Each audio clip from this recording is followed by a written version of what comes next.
El mètode cangur consisteix a mantenir col·locat el nadó en contacte directe, pell amb pell, amb la mare o el pare, amb la finalitat de fomentar la seva salut i benestar.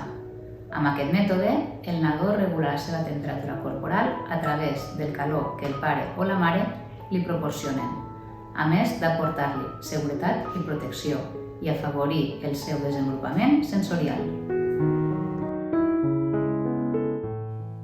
L'aplicació d'aquest mètode a les unitats neonatals ajuda a estabilitzar els signes vitals del nadó, promou la lactància materna, afavoreix l'increment de pes, disminueix el nivell d'estrès i millora els patrons del son i fomenta el vincle afectiu entre la família i el nounat.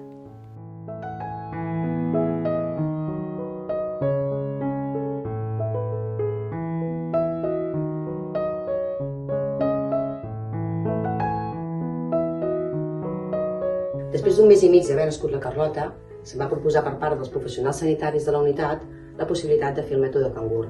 Donat que durant tot aquell temps no havia pogut ni tocar ni agafar la Carlota en cap moment, per mi va ser la millor experiència que vaig poder viure i que sempre agrairé a tota la unitat.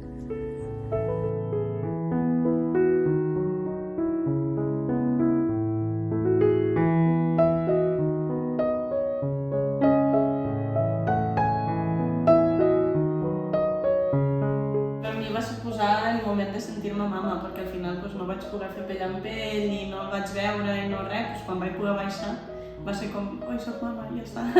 Llavors, emocionant al final.